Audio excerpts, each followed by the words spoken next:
ever looked at a couple and thought, they have the perfect life? I need you to understand something. You never really know what happens behind closed doors. My name is Sara, and 11 months after marrying the man I thought I'd spend the rest of my life with, I discovered that our marriage had been built on a secret so devastating that it changed both of our lives forever. This isn't a story about hatred. It's a story about what happens when fear becomes bigger than honesty, and how one lie can destroy two people at the same time. But to understand how everything fell apart, you have to understand who Daniel was. Because Daniel wasn't a monster. Monsters are easier to hate. Daniel was kind. He was thoughtful. He remembered every little detail about me. He knew I hated mushrooms but loved extra cheese on my pizza. He brought me coffee exactly the way I liked it. He texted me good luck before every important meeting. He was the kind of man people write love stories about, which is exactly why I ignored the signs. I met Daniel at a charity fundraiser in Chicago. I was 29. He was 32. I had almost given up on dating after years of bad relationships, disappointing first dates, and friends constantly telling me that the right person will come when you least expect it. I was exhausted. Then I met him. He was charming without trying too hard, confident without being arrogant. And when he talked to you, he actually listened. Our first date lasted 5 hours. Our second date lasted even longer. By our third date, I called my best friend Emily and said something I had never said about anyone before. I think this might actually be it. She laughed. Sarah, you've known him for 3 weeks. I know, I said, but he feels different. And he did. For the first time in my life, love felt safe. There were no games, no mixed signals, no disappearing for days. Daniel was consistent, reliable, present. Within a year, we were engaged. My parents loved him. His parents loved me. Our friends kept saying we were perfect together. And honestly, I thought so too. Our wedding day was everything I'd ever dreamed of. I still remember standing at the end of the aisle, looking at Daniel. He was crying, actual tears. When I reached him, he squeezed my hands and whispered, "You have no idea how happy you make me." I believed him. With my entire heart, if I could go back to that moment now, knowing everything I know today, I still don't know if I'd walk away. Because the truth is, I loved him. Completely. The first few weeks of marriage were wonderful.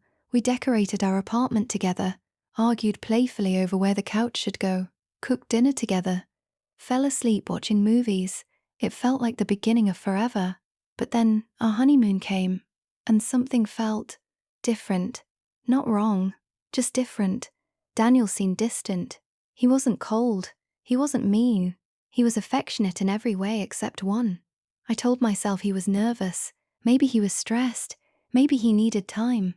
People adjust differently to marriage, right? That's what I kept telling myself. When we got home, life returned to normal, or at least what I thought was normal. Weeks passed, then months.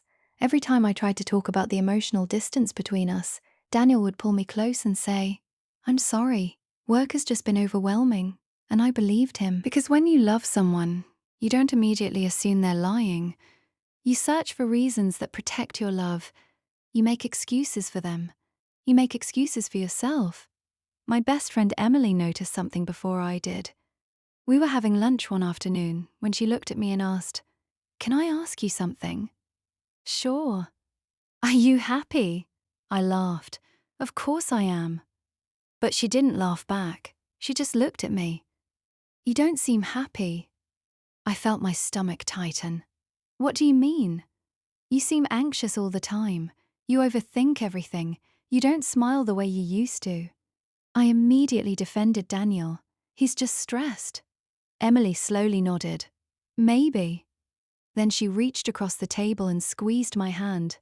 "But don't lose yourself trying to understand someone who won't let you in." I remember feeling annoyed by that comment, protective even, because Daniel wasn't hiding anything. He loved me, didn't he? That night, I came home and found him sitting alone in the living room. The television was on, but he wasn't watching it. He looked lost, completely lost. I sat beside him and rested my head on his shoulder. Are you okay? He forced a smile. Yeah. You can tell me if something's wrong. For a moment, I thought he was going to say something. Anything. Instead, he kissed my forehead. I'm fine, Sarah. But he wasn't. And deep down, I think part of me already knew that. I just wasn't ready to face what the truth would cost. Because sometimes the scariest thing in the world isn't discovering a secret. It's discovering that the person you love has been carrying that secret from the very beginning. And in just a few months, I was going to learn exactly how true that was. #.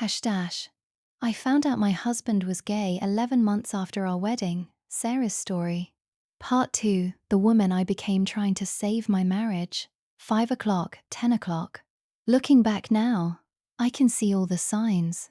But when you're in love, you don't see red flags. You see problems that need to be solved. And I was determined to solve ours. The first 6 months of our marriage slowly turned into an endless cycle of hope and disappointment. Every Sunday, Daniel would promise, I'll make more time for us this week. Every Friday, he'd apologize. I'm sorry, babe, work has been crazy. At first, I believed him. Then I started convincing myself that every marriage goes through difficult seasons. That's what people always say, right? Marriage is hard. Relationships take work. Don't give up too easily. So I didn't. I fought for us, even when it felt like I was fighting alone. One evening, I surprised Daniel with reservations at the restaurant where we'd had our first date. I wore the blue dress he'd once told me was his favorite. I even recreated the same perfume I'd worn the night we met. When he walked through the front door, I smiled. Don't make any plans tonight, he smiled back. What's going on? I planned a surprise. For a second, I saw excitement in his eyes. Then his phone buzzed. He glanced at the screen. His expression changed instantly. I'm so sorry, Sara. My boss needs me. It'll only take an hour. I tried to hide my disappointment. Okay. He kissed my forehead. I promise we'll do this tomorrow. Tomorrow never came. The dinner reservation expired. The flowers wilted, and I ended up eating alone.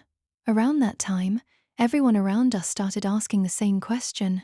So, when are you two having kids? Family dinners became unbearable. Daniel's mother laughed one afternoon.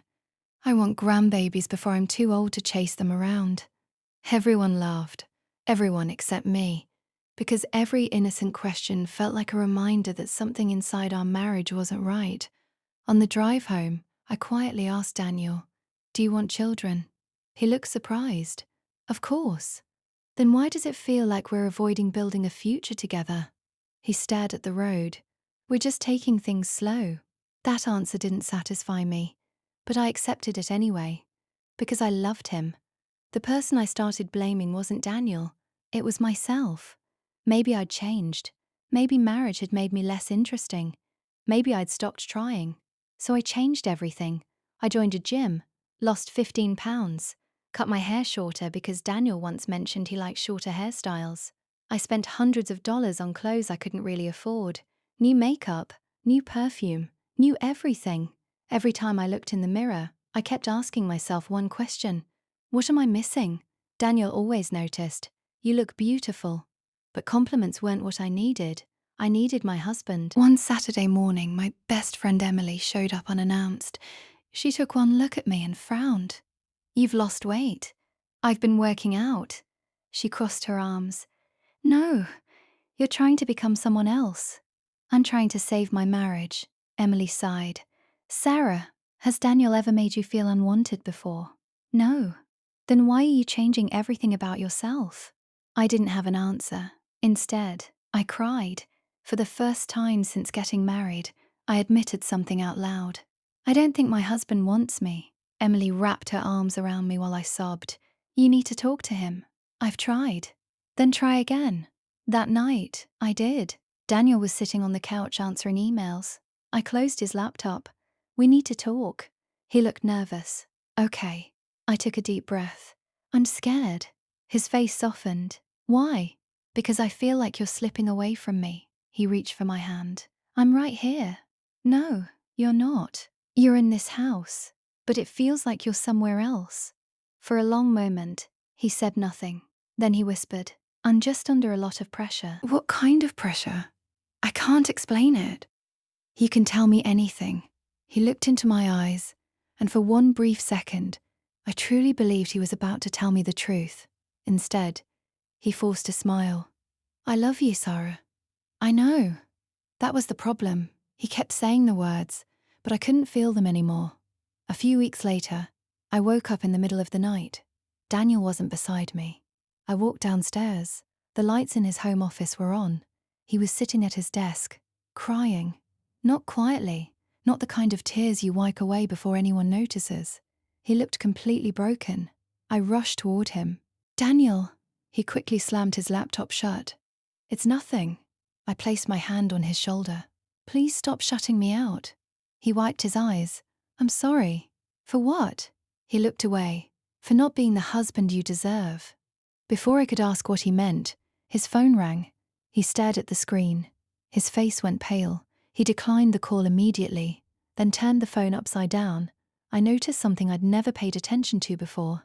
His hands were shaking. Not from anger, from fear. Real fear. That was the moment something inside me changed.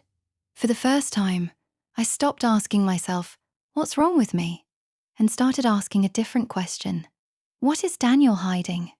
I had no idea that the answer was sitting inside the laptop he'd protected with his life. And in just a few days, one notification, one message, would destroy everything I believed about my marriage. People always ask me if I was looking for evidence. The truth? I wasn't. I never searched through Daniel's phone. I never guessed his passwords. I never followed him after work. Even after months of feeling lonely, I still trusted him. That's why what happened next hurt so much. Because I wasn't trying to uncover a secret. The secret found me. It was a Thursday evening in October. Rain tapped against the apartment windows as I finished preparing dinner. Daniel texted me around 6. Running a little late. Be home soon. Nothing unusual. I smiled and replied with a heart emoji. While waiting, I decided to straighten up his home office. He hated clutter, and I knew he'd had a stressful week. His laptop sat open on the desk. The screen had gone dark. I wasn't paying attention to it. I was stacking papers when the screen suddenly lit up. A notification appeared in the corner. Michael.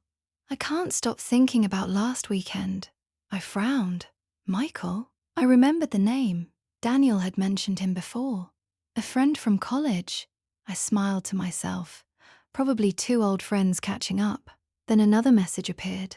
Michael, I miss you already. My smile faded. A strange feeling settled in my stomach. Still, I wasn't worried. Men tell their friends they miss them sometimes, right? Then a third message appeared. Michael, I wish we never had to hide. Everything inside me froze. Hide? Hide what? Without thinking, I clicked on the notification. The conversation opened. The newest messages filled the screen. Then I started scrolling upward. At first, I couldn't understand what I was reading. Maybe there was another explanation. Maybe I was taking everything out of context. Then I saw a photo. Daniel, smiling, his arm around another man. Not like friends, like lovers. I felt my chest tighten. No, I whispered. This can't be real. I kept scrolling. The messages went back months, then years. There were hotel reservations, birthday messages, photos from vacations, voice recordings, inside jokes, anniversary celebrations. It wasn't an affair. It wasn't something recent. It was an entire relationship, one that had existed long before I ever met Daniel. Then I found the message that broke me. It was dated 3 weeks before our wedding. Michael had written, "Are you really going through with it?" Daniel replied, "I have to. My parents will never accept us. They're threatening to cut me out of the family if I don't marry her. Maybe this is the only way." I stopped breathing. Her. I was her. Another message appeared below it. "Do you love her?" Daniel's reply came almost immediately. "I care about her. She deserves someone who can love her completely. I just wish I were that man." Tears blurred my vision. I wasn't reading about a husband who had fallen out of love. I was reading about a man who had never been in love with me to begin with. My knees gave out. I slid onto the floor beside his desk. Every memory replayed in my mind. Our first kiss, our engagement, our wedding vows, our honeymoon, the nights he turned away from me, the mornings he apologized. The promises that things would get better. None of it made sense anymore. Or maybe, for the first time, it all did. The sound of keys rattling outside the apartment door pulled me back to reality. Daniel was home. I quickly stood up. My hands were shaking so badly I could barely breathe. The front door opened. "Hey, babe." He walked inside carrying takeout bags. "I brought your favorite." Then he saw me, standing beside the open laptop. His smile disappeared. His eyes moved from my face to the screen, back to my face. Everything drained from his expression. The bag slipped from his hands. Containers hit the floor. Food spilled across the kitchen tiles. Neither of us moved. The silence felt endless. Finally, I whispered the only words I could manage. "Who is Michael?" Daniel closed his eyes, as if he'd been expecting this moment for years. "Sara." "Don't." My voice cracked. "Don't lie to me." He took one hesitant step toward me. I stepped back. "Answer me." His lips trembled. "I can explain." "No." "You can tell me the truth." For nearly a minute, he said nothing. Then tears filled his eyes. Not small tears, the kind that come from carrying a burden for far too long. He looked at me with more pain than I'd ever seen on another human face, and in a voice so quiet I almost didn't hear it. He said, "I'm so sorry." I shook my head. "For what?" He covered his face with both hands. When he looked up again, he was crying, and the next words out of his mouth would destroy our marriage forever. "I'm gay." I wish I could tell you I screamed. I wish I could tell you I threw something, that I stormed out of the apartment, but I didn't. I just stood there, completely numb, unable to process what I'd just heard. Because in that moment, the man I had loved for almost 3 years suddenly felt like someone I had never really known, and I realized the hardest conversation of my life was only just beginning. There are moments in life when time seems to stop. This was one of them. The apartment was completely silent. Rain continued to hit the windows, but neither of us moved. I stared at Daniel, waiting for him to tell me this was all some terrible misunderstanding. Instead, he looked at the floor. "I'm sorry." Those were the only words he could manage. I wiped the tears from my face. "No," I said quietly. "You said you're sorry enough. I want the truth. The whole truth. No more lies." Daniel nodded slowly. His hands were trembling. "I owe you that." He sat down on the couch, buried his face in his hands, and took a long, shaky breath. "I've known I was gay since I was 16. I felt my heart sink, not because he was gay, but because he'd known long before we ever met. I tried to ignore it. I dated girls. I prayed. I went to counseling through my church. I convinced myself it was just a phase. Everyone kept telling me I'd grow out of it." His voice cracked. "So I kept pretending. I couldn't stop staring at him. He wasn't speaking like a man making excuses. He sounded like someone confessing years of fear. When I was 27, I met Michael. A tear rolled down his cheek. He was the first person I ever loved. We were together for almost 5 years. 5 years, while I thought I'd been Daniel's greatest love. Someone else had already held that place. "So why?" I whispered. "Why marry me?" Daniel looked directly into my eyes for the first time. "Because I was terrified. My parents found out about Michael. They told me if I didn't end the relationship, they would cut me off completely. They said I was destroying the family. They begged me to marry a woman. They promised me everything would change. They kept saying, 'You'll learn to love her. Marriage will fix you. Once you have children, these feelings will disappear.'" Daniel laughed bitterly through his tears. "I wanted to believe them. You believed marriage could change who you were. I wanted it to. I wanted a normal life. I wanted my parents to be proud of me. I wanted to stop disappointing everyone." Then he looked at me. "So when I met you, you were kind. You were funny. You deserved someone who loved you. I convinced myself that maybe love could grow. I felt something inside me break, so I was an experiment." "No, you were never an experiment. You were my last hope. His answer hurt even more, because I believed him. He hadn't married me to manipulate me. He had married me because he desperately wanted to become someone he wasn't. And that desperate hope had destroyed us both. I stood up and walked toward the window. The city lights blurred through my tears. I spent almost a year wondering what was wrong with me, I whispered. I thought I wasn't pretty enough. I lost weight. I changed my hair. I bought new clothes. I cried myself to sleep wondering why my own husband didn't want me. My voice began shaking. And all that time, there was never anything I could have done. Daniel couldn't answer, because there wasn't. I went to therapy. I blamed myself. I questioned my worth. I looked in the mirror every single day thinking, if I were just a little better, maybe he'd love me. I turned toward him. But you never could. He quietly shook his head. No, that single word hurt more than anything else he'd said.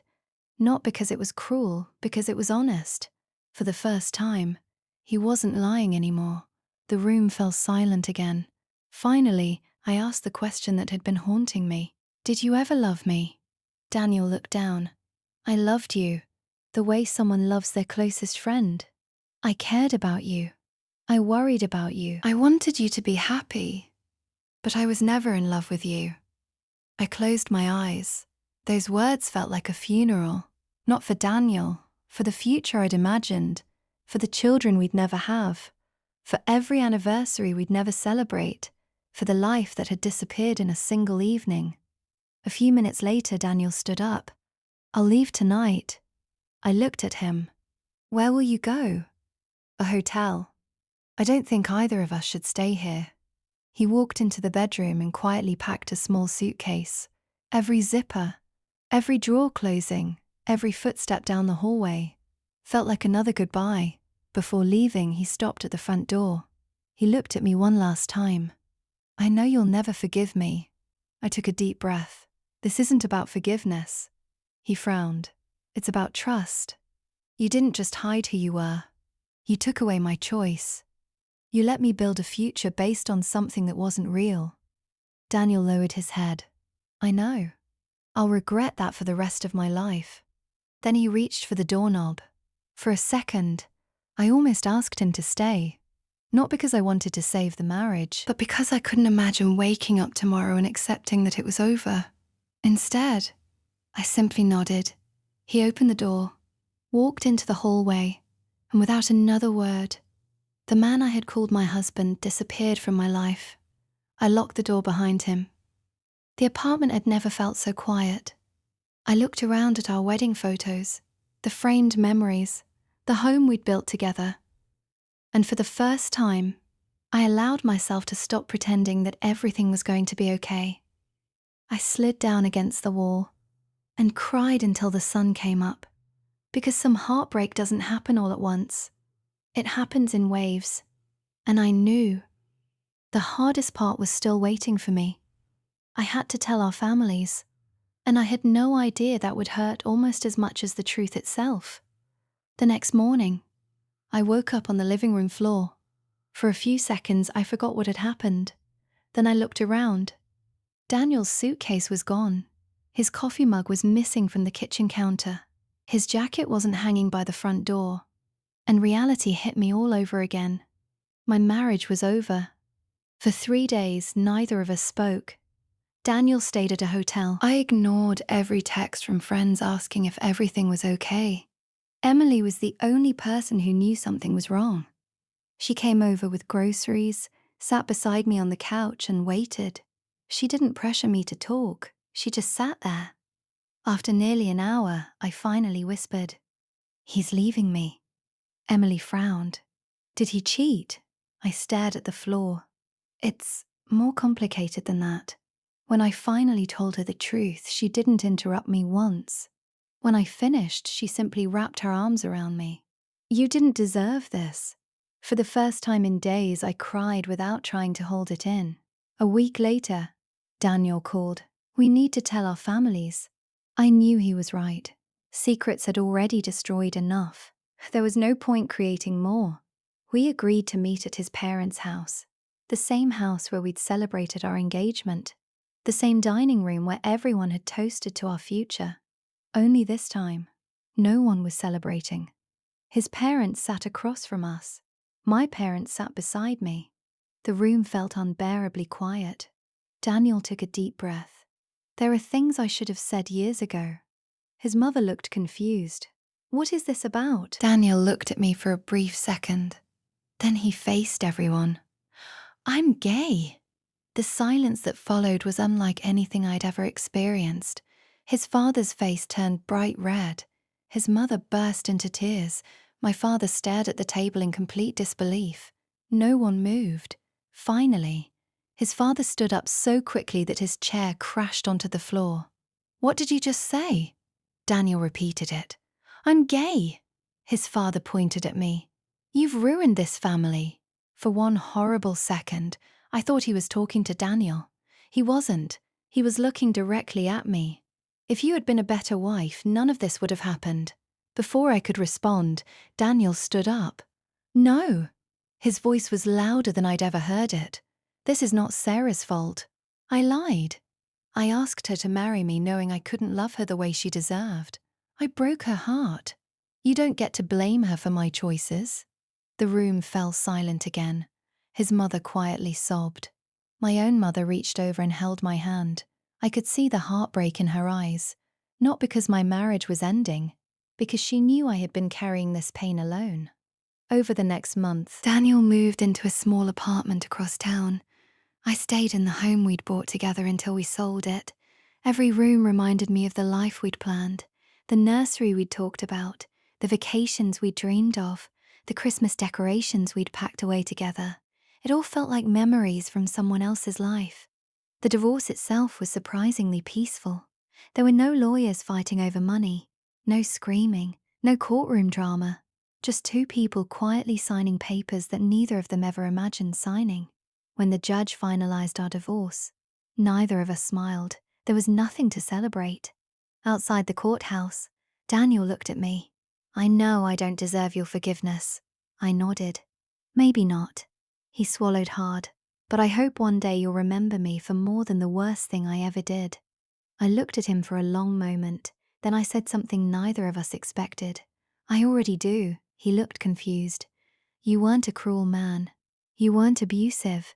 You weren't trying to destroy my life. You were scared. But fear doesn't erase consequences. He quietly nodded. I know. I'll carry that for the rest of my life. Then, for the last time, we hugged. Not as husband and wife, not even as best friends. Just as two people saying goodbye to a chapter that should never have begun the way it did. A year passed. Life slowly became quieter. I started painting again. I traveled. I spent weekends with Emily instead of sitting alone in a house filled with memories. Therapy helped me understand something I'd struggled with for months. I wasn't rejected because I wasn't enough. I had never been the problem. Healing didn't happen overnight. Some mornings I still woke up angry. Some nights I still wondered if I had missed the signs. But eventually, the questions stopped controlling my life. Almost 18 months after our divorce, an email appeared in my inbox. The sender was Daniel. The subject line simply read, "Thank you." I hesitated before opening it. Inside, there were only a few paragraphs. Sarah, I don't expect forgiveness, and I'm not writing to ask for another chance. I just wanted you to know that I'm finally living honestly. I told my family the truth. Some accepted me, some didn't. Michael and I are no longer together, but for the first time in my life, I'm no longer pretending to be someone I'm not. I think about the pain I caused you every day. You deserved honesty from the moment we met. I hope one day you find someone who loves you completely. Thank you for showing me more kindness than I deserved. Daniel. I read it twice. Then I closed my laptop. I didn't reply. Not because I hated him, because there was nothing left to say. Some stories don't end with revenge. They end with acceptance. Today, people sometimes ask me if I regret marrying Daniel. The answer surprises them. No, I regret the lie. I regret the fear that convinced him he had to hide. I regret living in a world where someone believed destroying 2 lives was easier than telling the truth. But I don't regret surviving it, because losing that marriage forced me to find myself again. It taught me that real love isn't built on perfection, it's built on honesty, even when the truth is painful, especially when the truth is painful. So if you're watching this while holding on to a relationship that feels confusing, if you've spent months blaming yourself for someone else's distance, please hear me. Love should never leave you questioning your worth. And if someone can't be honest about who they are, no amount of love can build a future on a foundation of secrets. Sometimes the bravest thing 2 people can do is stop pretending and choose the truth before it costs them both everything.